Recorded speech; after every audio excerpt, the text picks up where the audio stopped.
WW de volta e conosco agora o coronel da reserva Paulo Filho, mestre em ciências militares e analista de geopolítica e política internacional. Bem-vindo, coronel.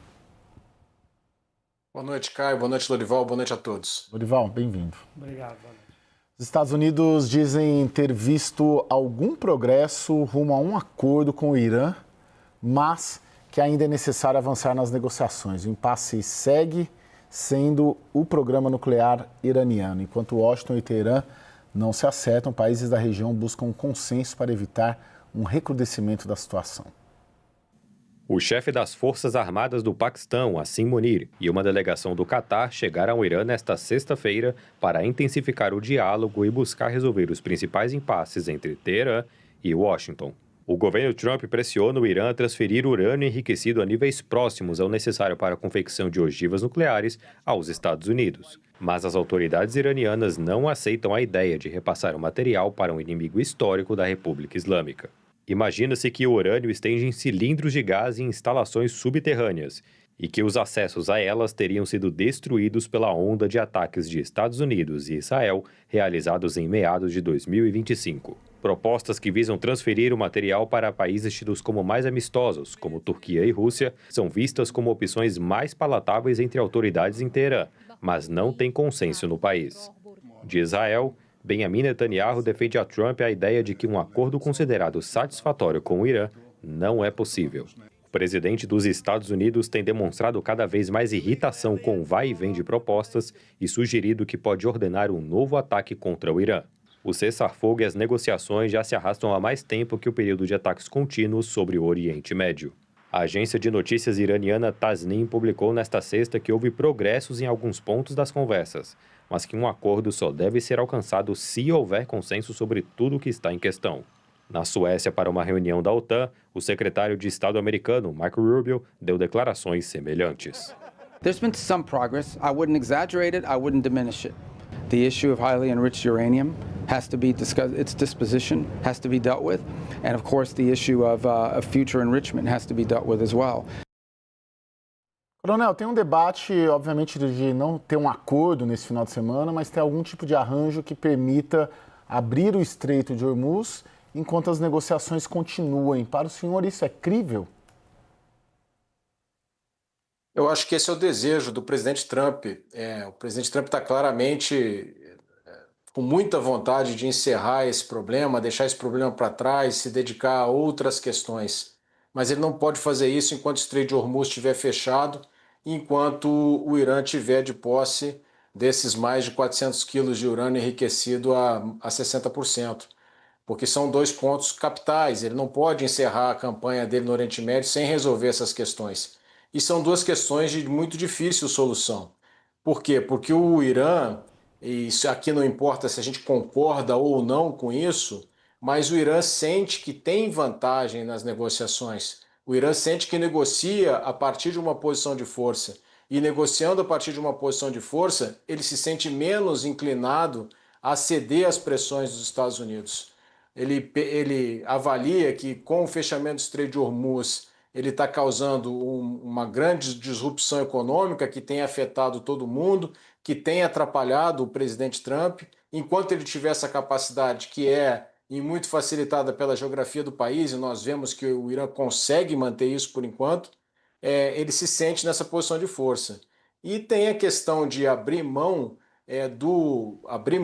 do seu programa nuclear. Também já foi reiteradas vezes dito pela liderança iraniana que eles não fariam isso.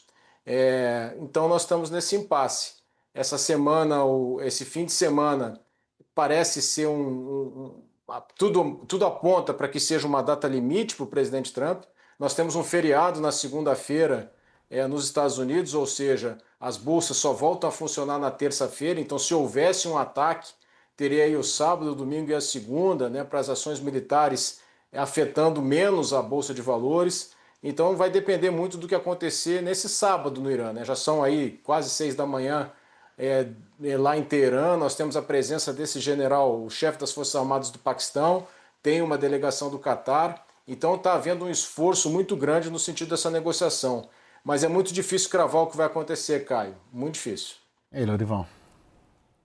Acho que há uma confluência de fatores que aponta para uma possível ação militar, porque esse feriado é o Memorial Day, que é justamente um feriado que celebra, que homenageia os combatentes mortos nas inúmeras guerras nas quais os Estados Unidos já se envolveram, porque, como disse o Paulo, tem então essa pausa no mercado, né, nos mercados e tal.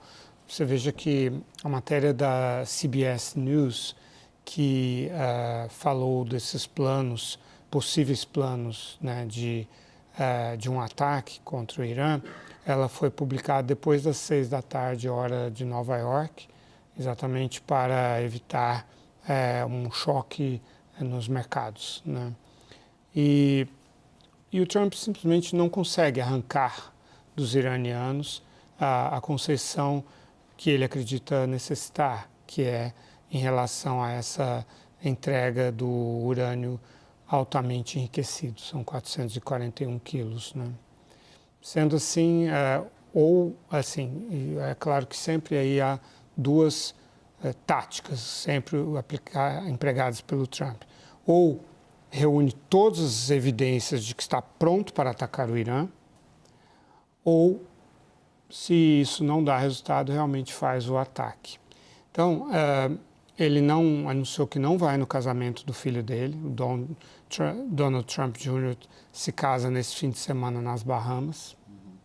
Disse que gostaria muito de ir, mas que tem uma coisa chamada Irã e que ele ama muito os Estados Unidos, Donald Trump, e por isso ele ia até ficar no seu campo de golfe em New Jersey, mas decidiu que vai para a Casa Branca.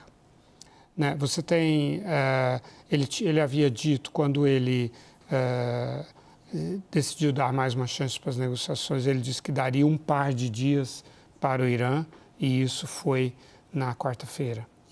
Então, assim, ao mesmo tempo, e as duas coisas não se excluem entre si em se tratando de Donald Trump, que é um mestre das percepções e da guerra psicológica. De um lado, quer demonstrar que tudo está convergindo para um ataque e para exercer a pressão necessária sobre as negociações, que é a saída preferida dele, mas ao mesmo tempo preparando tudo para um ataque real. Coronel, pegando as duas vertentes do Lorival, assim, um aumento de pressão militar, né, vamos dizer assim, ou mesmo o ataque. Isso muda ou mudaria o status quo? Vamos supor, tem um ataque, eu tenho uma pressão muito intensa a partir de amanhã. Muda o status quo da negociação? O Irã se fragiliza e tenderia a ceder mais se um desses dois caminhos for a opção dos Estados Unidos? A máquina de guerra norte-americana é muito poderosa. Então, certamente um novo ataque vai fazer um belo estrago nas Forças Armadas iranianas, né? Então, tem muitos alvos a serem batidos novamente. O problema é que o Irã já demonstrou, Caio, que pode reagir. Ele espalhou horizontalmente o conflito, né? Levou o conflito a todos os países do Golfo. Ele pode levar o conflito agora para pontos mais sensíveis desses países, usinas de dessalinização, as próprias infraestruturas de produção de petróleo e de gás natural, instalações, por exemplo, data centers de empresas, inclusive empresas norte-americanas, de big techs que estão lá na região, e o Irã ameaça, inclusive, levar a guerra para fora da região, né? Para aumentar ainda mais, espalhar ainda mais esse conflito. Então o Irã pode sim reagir e escalar. A abertura do Estreito de Hormuz, eu volto a dizer o que nós conversamos na primeira semana de guerra, Caio. Sem a presença de soldados controlando aquelas ilhas que existem no Estreito de Hormuz, controlando alguns pontos nas margens do Estreito de Hormuz, não é possível de se fazer. A geografia é muito favorável ao Irã. Então os Estados Unidos estão numa armadilha, porque eles não conseguem fazer o Irã ceder e com isso não conseguem se retirar do conflito. Então o presidente Trump tem que pelo menos fazer uma ação militar nesses 3 dias, uma ação militar muito intensa, e aí alcançar algumas vitórias, conquistar alguns objetivos para declarar vitória e se retirar do Oriente Médio. Abrir o bloqueio, declarar vitória e sair dessa situação. Como eu disse já algumas vezes também aqui nesse mesmo programa, o presidente Trump se colocou numa armadilha e ele não consegue sair dessa armadilha. Essa aposta da ação militar, ela leva o Irã a uma situação mais frágil do que a de hoje? Na negociação. Na negociação, não.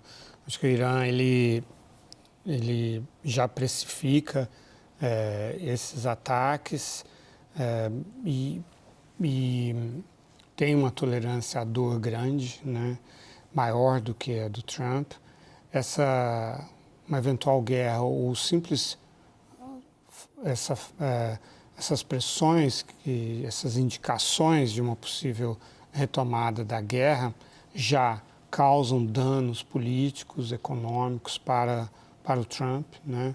Então, o Irã está preparado para a retomada do conflito e é muito difícil para que os bombardeiros americanos consigam efetivamente impedir o Irã de continuar bloqueando o Estreito de Hormuz, que é isso que está em questão, né?